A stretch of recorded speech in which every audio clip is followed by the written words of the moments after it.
वाढती महागाई, पगार कमी आणि सोन्याचे दर गगनाला भिडलेले आहेत. 90,000च्या अराउंड हा सोन्याचा रेट चालू आहे. चांदी महागलेली आहे, भाजीपाला महागलेला आहे. आपण काही खरेदी करायला गेलं तर आपला जेवढा पगार आहे ना, त्यात आपल्याला भीती वाटते. कधी-कधी लोकांना वाटत असतं, की आपण घराच्या बाहेर न गेलेलेच बरं. काम या कामावरून घरी, ही गोष्ट केलेलीच कितपत योग्य आहे, असं सगळ्यांना वाटत असतं. आणि शाळांचे तर तुम्ही बोलायलाच नको. एवढे डोनेशन आणि एवढी फीस जी वाढलेली आहे, लोकांना अक्षरशः परवडत नाहीये. तर हेच जाणून घेऊया, की आता नक्की काय सुधारणा होत आहे. नमस्कार, स्वागत आहे तुमचं माझ्या यूट्यूब चॅनलमध्ये. तर तुम्ही बघितलंच असेल, की सध्या समान कायदा काय समान वेतन हा प्रकार सुरू झालेला आहे. आणि नेहमी डोक्यात एकच टेन्शन येत असतं आणि विचारही येत असतो, की इलेक्शन येणार म्हटल्यावरच ह्या गोष्टी का सुरू होत असतात.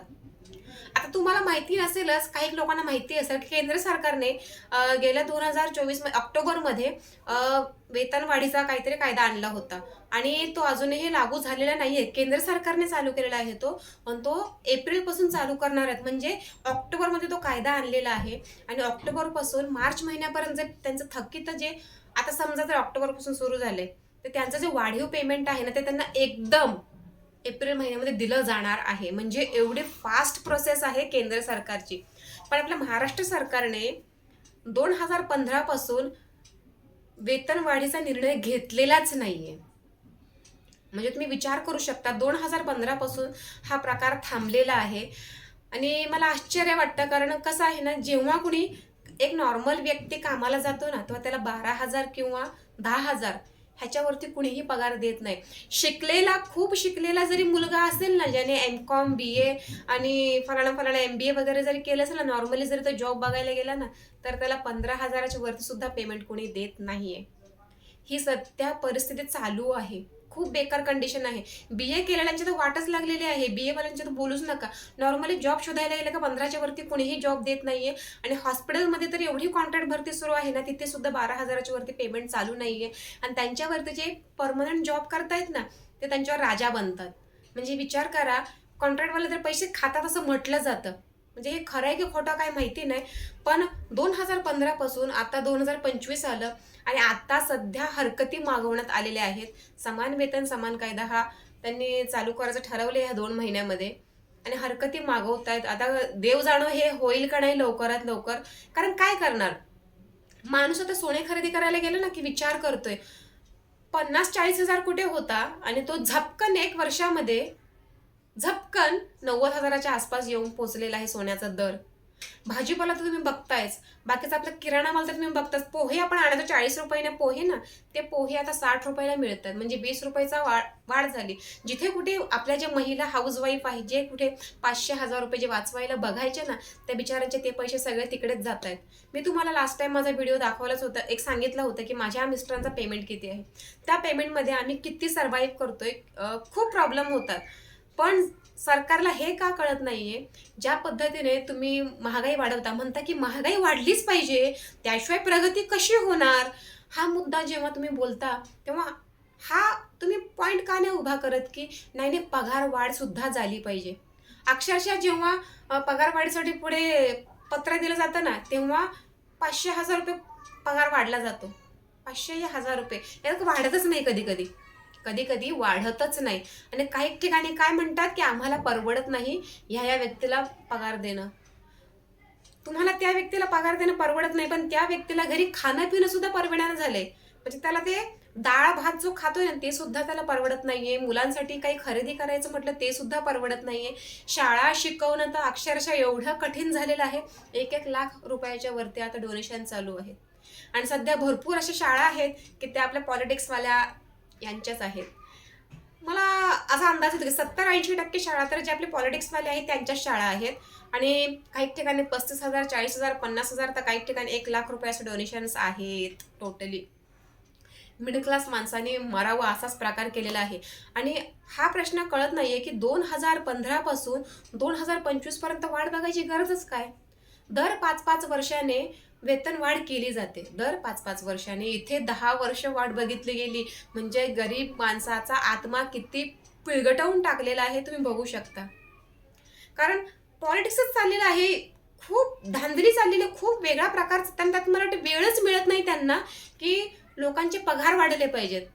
जसे तुम्ही महिलांना 1500 रुपये, लाडकी बहिणीला 1500 रुपये दर महिने देण्याचं निश्चित केलं, चालूही केलं, तसंच समान वेतन हा कायदा का नाही लागू केला? आता काही लोकांच्या पोटातही दुखेल की 30,000च्या वरती म्हणजे 30,520 रुपयेचा हा पेमेंट वाढणार आहे. तो वाढणार आहे म्हटलं, काही लोकांच्या खूप पोटात दुखणार की कशाला?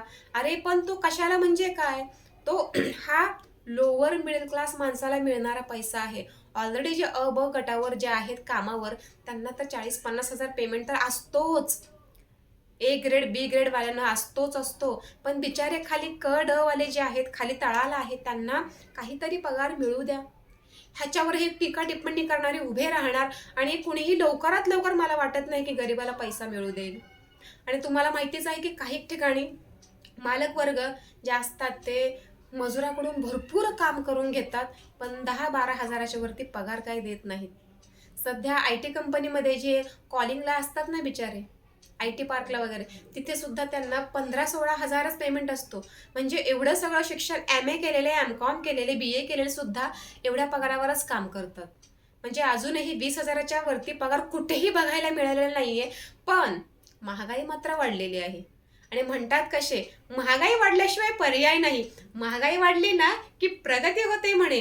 1 रुपयाची व्हॅल्यू हळूहळू कमी होत जाईल. मला वाटतं 1 रुपये दिसणं बंद होईल आणि 2 रुपयात चालू होईल. जसं आपले आठाणे बंद झाले, तरीही लोकांना काही वाटणार नाही. नाही नाही, महागाई वाढली पाहिजे. महागाई वाढल्याशिवाय पर्याय नाही बरं.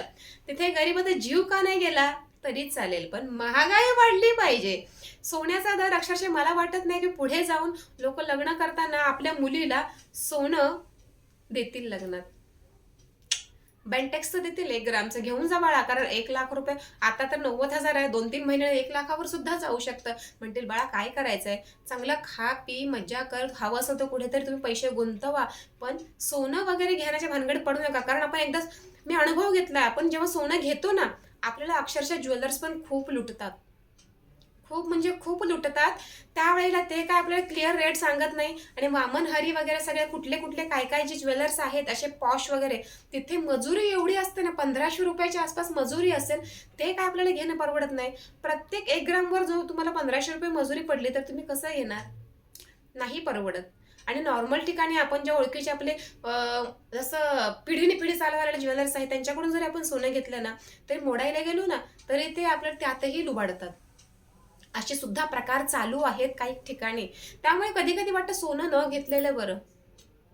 ते 1 ग्रॅम जर 1,000 रुपयाच्या आसपास मिळतं, ते तुम्ही कंटिन्यू घाला. त्याचे काय म्हणतात ना, काय ते कलर बिलर जात नाही, काही ते कॉपरचं असतं, ते घ्यायचं मस्तपैकी, छानपैकी एन्जॉय मध्ये लाईफमध्ये चांगलं जगायचं, टेन्शन घ्यायचं नाही. पण एक मात्र खरं आहे की लोकांचे पगार हे खरंच वाढले पाहिजेत. कारण जे बिगारी काम करतात त्यांना ते खूप मेहनत करतात, म्हणून त्यांना पगार दिवसाला, त्यांना 1,000 रुपये तरी हातात मिळतात. कोणाला दिवसाला मिळतात, कोणाला आठवड्याला मिळतात, तर कोणाला महिन्याचे मिळतात. मिस्त्रीवाल्यांचे पण पैसे चांगले असतात, कारण ते तशी मेहनत करतात. पण जे झाडू मारणारे आहे, झाडू खात्यातले आहे, जे कचरा विभागातले आहेत, त्यांना तरी कॉन्ट्रॅक्ट लेवलला 15,000च्या वरती पगारच नाहीये. अक्षरशः ही कंडिशन चालू आहे, तरीही ते कामं करतात. आणि ज्यांचे पगार जास्त आहेत ना, ते अजूनही चांगली काही कामं करत नाहीत. नुसतं आपण काही कामासाठी गेलो ना, नुसता दम टाकणार. हो, कारण ह्या गोष्टी मी स्वतः बघितलेल्या आहेत की ज्यांच्या डोक्यावर परमनंट हा नाव आहे ना जॉबचं, ते खूप रुबाबात बोलतात. त्यांना असं वाटतं की काय आहे ना काय नाही. पण जे बिचारे आपले कॉन्ट्रॅक्ट सारखे आहेत ना, ते खाली दाबले जातात. आता इथे पगार वाढ हा विषय निघालेला आहे ना, 10-10 हजार प्रत्येकाला. बिचाऱ्या 15 वाल्यांना 25 तरी झालाच पाहिजे, 20 वाल्यांना 30 तरी झालाच पाहिजे. कारण खूप वाढलेलं आहे, खूप अक्षरशः तेलाची पिशवी घ्यायला गेलं ना 1 लिटरची, तरी ती 150 रुपयाला आहे. जी 70-80 रुपयाने, 100 रुपयाने जी मिळायची ना, मला आठवते, ती आता सध्या 150 रुपयाला आहे. घेताना जीव कासावीस होतो. कारण त्या गोष्टी खूप महत्त्वाच्या आहेत आपल्या लाईफमध्ये. डाळी म्हणा, धान्य धान्य गहू तर 50 रुपयाच्या खाली घेऊ शकत नाही आपण. तरी काही माझ्यासारख्या ज्या महिला आहेत, त्या रेशनिंगचं चाळून चाळून, पाखडून पाखडून, त्यात रेशनिंगचे गहू मिक्स करून ते दळून आणतात आणि ते वापरतात. अक्षरशः ह्या कंडिशन सगळ्या चालू आहे. तरी मला तर वाटतं आपण आपल्या सुख सुविधा वगैरे सगळ्या सोडून द्यायच्या आणि फक्त ह्यांची न्यूजला फक्त पॉलिटिक्स बघायची, इकडचं तिकडचं तिकडचं तिकडची खिचडी बघत राहायची आणि फक्त जगत राहायचं. हा मुद्दा चालू आहे कधी कधी असं वाटतं. पण एवढंच आहे की आता जर सुरू झालेला आहे ना समान वेतन समान कायदा, तर लवकरात लवकर हा लागू व्हावा. परिमंडळ 1, परिमंडळ 2 आणि परिमंडळ 3 ह्या पद्धतीने कायदे त्यांनी वर्गवारी केलेली आहे. सगळ्यात लवकर मला एप्रिलपासून हे सगळ्या गोष्टी सुरू व्हाव्यात. आणि खरं सरकारला विनंती आहे की गरिबांचा खरंच विचार करा. जसं तुम्हाला वाटतं की महागाई वाढली पाहिजे, तसंच लोकांचे पगारही वाढले पाहिजेत आणि लवकरात लवकर हा निर्णय घेण्यात यावा. कारण 10 वर्ष गेलेली आहेत. 5-5 वर्षांनी होणारा निर्णय हा आता 10 वर्षावर उलटलाय.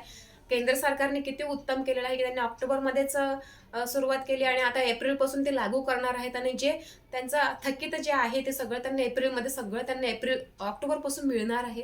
तो त्यांच्यासाठी खूप चांगली बाब आहे. आणि केंद्र सरकारच्या सगळ्या गोष्टी खूप उत्तम असतात. खूप पटापट त्यांचे निर्णय घेतले जातात. आपल्या महाराष्ट्र सरकारला काय प्रॉब्लेम आहे की लवकरात लवकर कुठलेही निर्णय घेतले जात नाहीयेत. बस एवढीच विनंती आहे की लवकरात लवकर निर्णय घेण्यात यावा आणि बिचाऱ्या गरिबांना थोडी तरी तसल्ली मिळावी.